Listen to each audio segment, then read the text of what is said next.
final topic. Now, Final Fantasy 15. Oh. You're probably, if you're watching this, probably not even aware that Final Fantasy 15 has come out. Not recently, mind you, a number of weeks ago. But we think that now is probably the right time to get the review out. You know, if you really wanted to know what's going on with this new Final Fantasy game, that's been taking over a decade to make. Puts a few more days. Yeah, you're probably fine getting weeks. your review on January 1st, 2017. And I'm ready for the review. Right? You know, if anything, there probably are a bunch of people that got it for Christmas. No, because they still probably checked it like on the 26th or the 27th. You know, they would have read the review before it. I can't find any good ways to finish this thought process, but it's on our list. We're doing it. Yeah. Dan's a big Final Fantasy guy. He's got the game. I've watched him play some segments of it.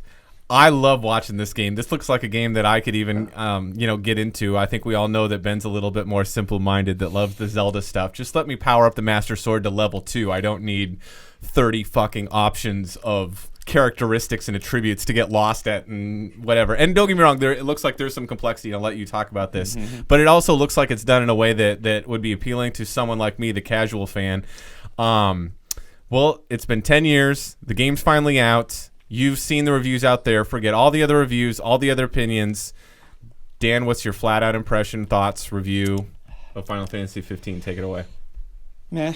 Yeah. Cool. Well, thanks for tuning in to Fractured Focus. Loved it.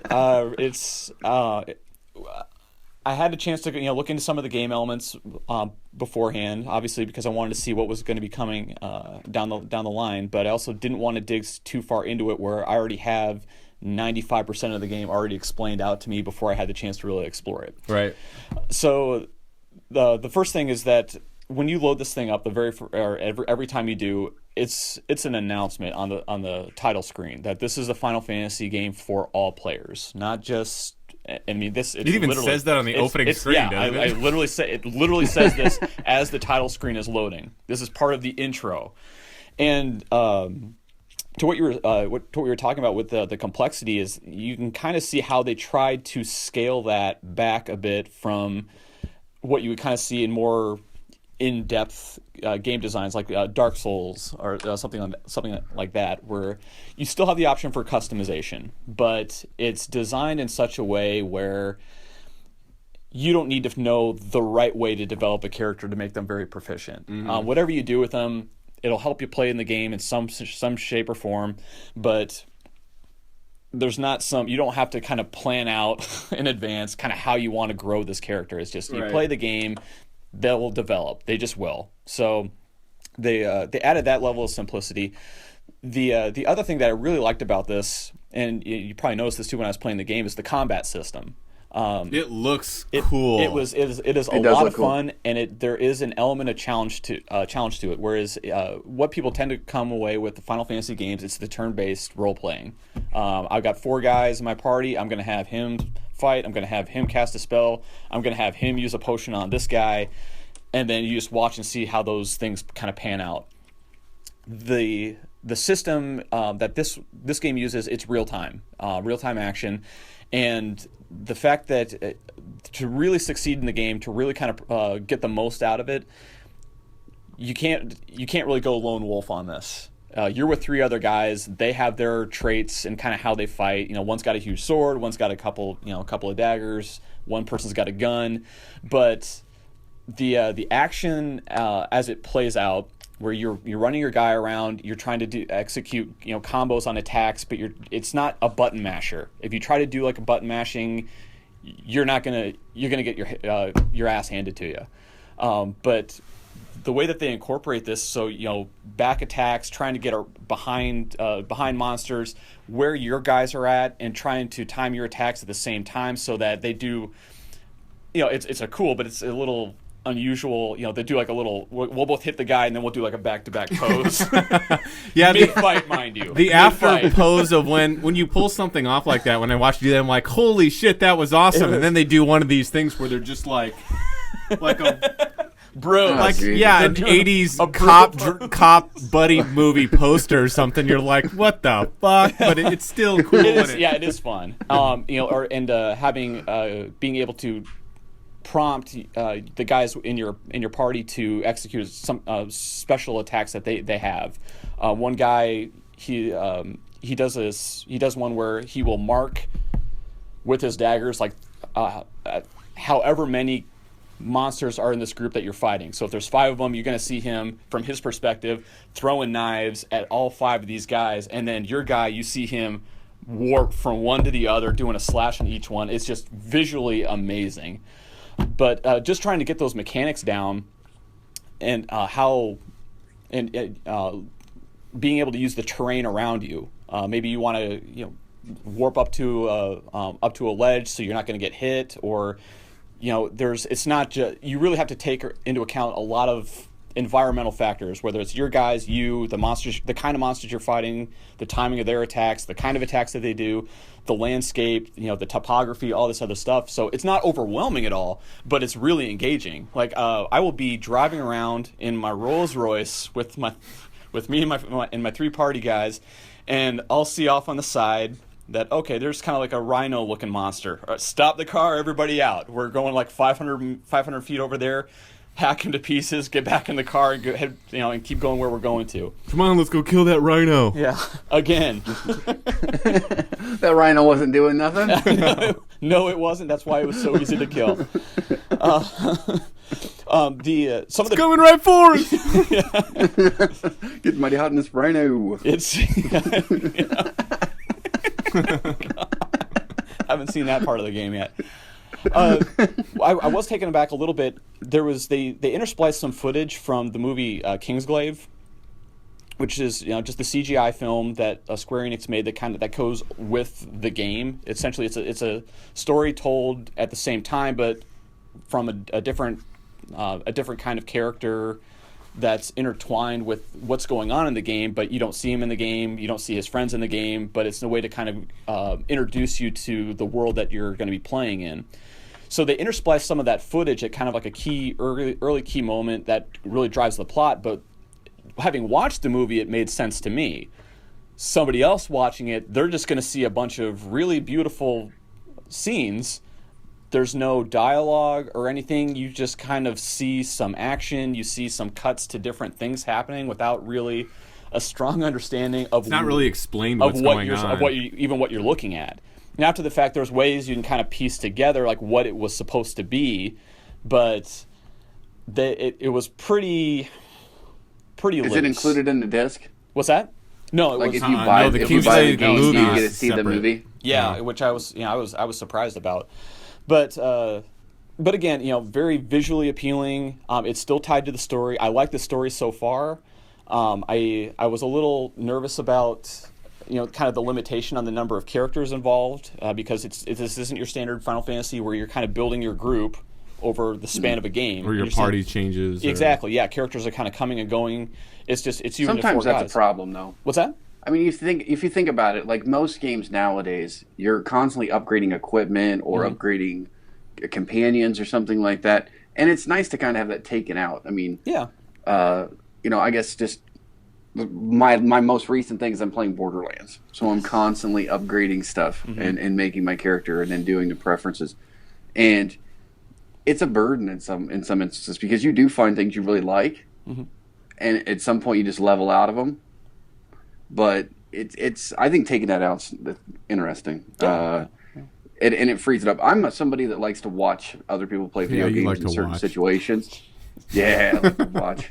But no, like for example, Ben played Resident Evil 4 when we were living together, and I would just sit there and watch him play it because it was just that good. And Final Fantasy 15 kind of strikes me as that type of thing. Yeah, where you could just watch somebody play it and I still enjoy it. Like experience it with them, but without necessarily having to control everything. Yeah, yeah.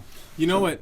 I think back to some of the Final Fantasy games that I loved as a kid growing up, again, like, 4 and 6, and because of the way that it's done with, the 16-bit, 8-bit, whatever it is, sprites, you don't get that sense of scale, when you're like, oh, this guy's awesome, or, you talk to him on the characters that move on the map, and you're the same size, but then you fight him, and he's like 6 times as big as you. You know, they had to deal with the technology limitations that they had of this. Because even when I watch you like fight stuff, and it's not like you zoom into a map and now you're fighting and you see background elements that mirror what you were, you know, your proximity based off the location of the map. This is like wherever you move around, okay, now a fight's just going to happen here with whatever topography that you're at.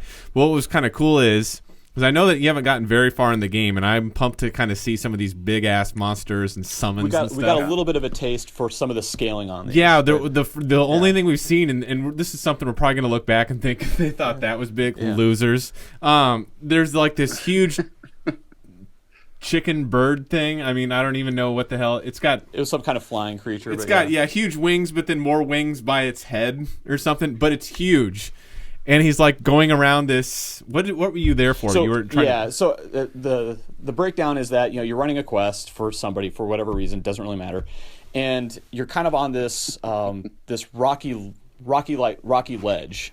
And what you do is there's a part of the ledge that becomes kind of very slightly cave-like. And as soon as you start getting out into the open, you're still on a ledge, but you start looking onto the left, and what you see is not really part of a mountain or a hill or a huge rock. It's a creature. You can see it breathing, and the entire That's awesome. And the entire function of this part of the quest is that you need to get around this thing. You can't wake it up. You don't want to wake it up. Eventually, you're going to wake it up, but to see something of this size, I'm trying to think of something comparable. Well, you know what? It's funny because like in God of War 3, you'd see huge stuff like that too, or even stuff that was way bigger. But for some reason, this still gets to you. Yeah. Like when you watch it, you're like, oh shit, this is cool. Yeah, because this thing it's just right in your face, like right when you're walking out, because like you're seeing like daylight, you're seeing, you know, all this stuff, and I'm still trying to think. I want to say it's like the size of a ship, like a almost like a yacht. More or less. Yeah, that's a good way to put it. And then, you know, and it's just kind of resting, and you're trying to, I mean, it's right in front of you. You're trying to just slowly loop around in front of it. Its tail is easily 75, 80 feet long, about the size, you know, and the thickness of a be like 4-story building or something like that. Yeah. And just huge. And to kind of see this, and this is just the intro, like there's way bigger stuff in the game that's going to be coming down the line, but just seeing that, and then it's adds to like an immersive element, and it's just kind of like a wow moment. You know, as far as you can, this is how big stuff can get. This is kind of how grand things can really be. And we've only gotten a taste. Just well, and I guess my question about it, Dan, is I mean, is this game a grinder? I mean, is this something where you'd have to put hours and hours and build it? Because like the thing about Resident Evil and watching that is that it wasn't that kind of grinder. It had a story that pulled you along. And they just led you to the next moment, I mean, don't get me wrong, you probably could farm and grind in this if you chose to, but so far he hasn't needed to at all, and it's still been... That's good. Because honestly, when it comes to games like that, and I run into them a little bit with Borderlands and not so much with Uncharted, because that's just kind of drives you through the story, right? But when it gets that grinding moment in the game, that's kind of where it starts to lose me. And especially as like somebody that's watching another person play that game, I don't really want to see you go back and have to kill 100 animals in a field over and over again to get your level Watching someone grind enough. or farm is never fucking fun. It's like, really? Yeah. I mean, that's why I never got into like World of Warcraft. Oh yeah. I mean, I was a huge City Heroes fan, but when it came like, oh well, everybody's playing World of Warcraft, try it out. I went there and I'm like, really? I mean, I'm like level 4 and I'm over here like a Chinese kid mining gold or leather to try to make my character better, but then I still don't get anywhere. So it's. I was just wondering if it was a grinder, that type of grinder. They kind of add the flexibility that if you really want to go off the beaten path, you can. But the actual grinding, like as far as leveling and getting money and getting gear, that's really not an issue. In fact, I haven't really taken into leveling my characters up into consideration at all. I never had to. Everything that I've done so far, it's been within probably a little bit more in depth than just strictly just going by the stories. By the storyline, and just kind of saying, well, go to this part to progress the story, and then now go to this part to progress the story here. I have kind of like, gone off the trail a little bit a couple of times, but not because I haven't even really gotten much benefit by doing so. your characters, they will grow and develop at a pace that is commensurate with the development that they need to be in order to play that part of the game. Unless you jump into a giant mine shaft and fight a level 52 guy that you're at level 10 and you get slaughtered 3 times, but then you have that no quit attitude, like we're gonna get him this time. Yeah.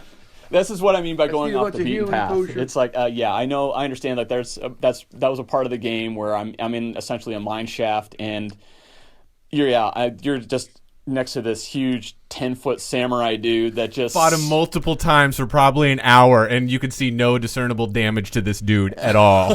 he was a beast of a man. But just the entire experience of it is kind of like what I like. Still cool though. Yeah, and that's just it. Like a lot of what I've been doing, it hasn't been so much because I'm trying to grind or trying to level, or in some cases even trying to progress the story. It's just the area that I'm at, which right now represents close to maybe 5% of the total map. Maybe it's just so fun to explore. It's fun to run around in this, and right now we're kind of in I'd call it somewhere between kind of like a plains and desert type environment.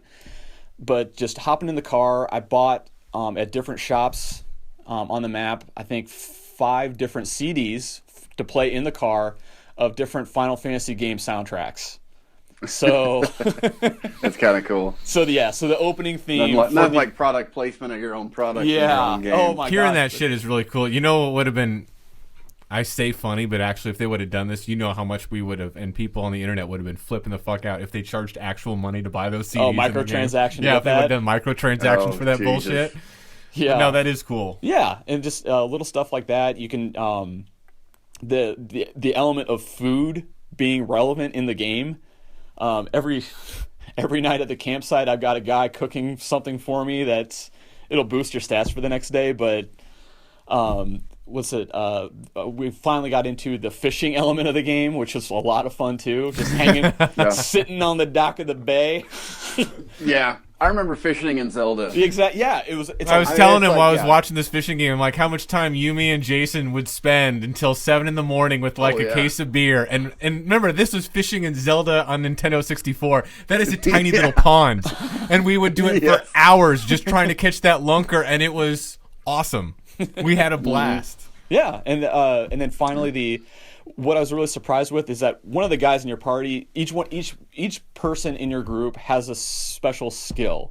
One of them fishes, one of them has survival, so he kind of forages more or less. One guy cooks, and one guy is a photographer. So the photographer at the end of every day at the campsite, it shows you the different pictures he has taken of you and your party throughout the day. Some of them, it's kind of like, hey, here's where we're hanging out by that diner we went by. And then here's another one. It's like, remember like when you're in the dungeon and you're fighting that level 52 guy? I got a picture of that. Here's you getting your ass handed to you. And some of them are pretty slick because you get some pretty decent shots, but there's like some in there that they're almost comically bad. Are they bad. taken from gameplay? What's that? Yeah, it's from the game. It's like, but it's from that guy's perspective as far as where he was standing at the time. That's cool as shit. Yeah, so they incorporate that in, and some of them like it doesn't work that well. Like there was a shot where all he got was just sun glare. You can kind of tell that it was supposed to be like your main guy because you can see little pieces of hair, but it's all just bright yellow. But just little things like that incorporated into just the larger design of the game, which again is still the whole action. How funny would that be if in a severe fight you see the guy actually stop and whip out his little camera to take pictures, and you're what the fuck are you doing, man? Get on that imp. Let's go. What are you, Peter Parker? No way. Yeah. We need less Peter. We need more Spider-Man.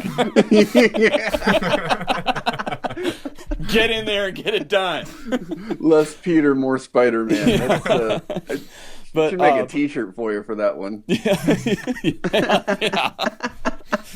But yeah, so far the game has been a blast, and I know that I haven't unlocked the main guy, Noctis. He has like another magical element that's going to be added on later into the story. So there's even just extra game content that's still going to be introduced. But just from what I've seen so far, it's just been so much fun just running around.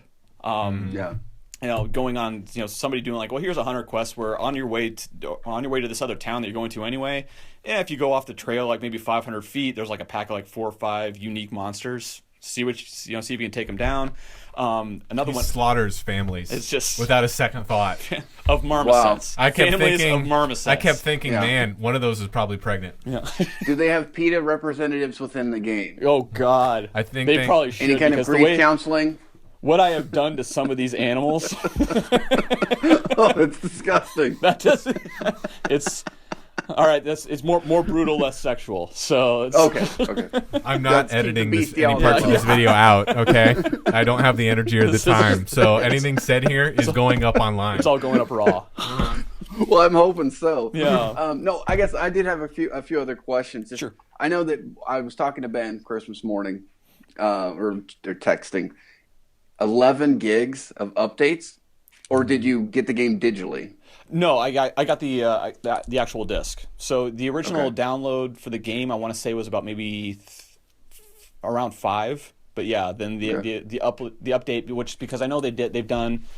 I think I'm on version 103. I think it's 102 or 103. So they've come up with at least 1 or 2 because patches and stuff. Even though they released the game, there were still maybe some tweaks that need to be made to it. I think I know from what I heard, the story element. I think one of them was related to that, but kind of things here and there. I was going to say, as far as an 11 gig day one patch for the game, as soon as you install it, that might be a little bit on the high side, but that's really not uncommon for what I've seen whenever you get games on disc form to download. I mean, half the time they're at least a 5 gigabyte patch that has to be downloaded before. I mean, a lot of times you can play the game without downloading the patch. It'll say, do you want to play anywhere, or do you want to download the shit first? And But yeah. Well, the only reason I ask is because, like, with kids, you buy them something and you put that in there, they want to play it. Oh, yeah. They don't want to have to wait 4 hours or 5 hours for a patch to finally complete or an update to complete for them to actually play a game.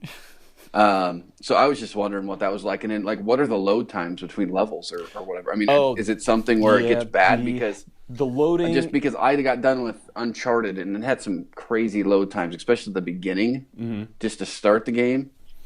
So I was just wondering what that one was. That's a good point, because that was another kind of point of contention with the load time.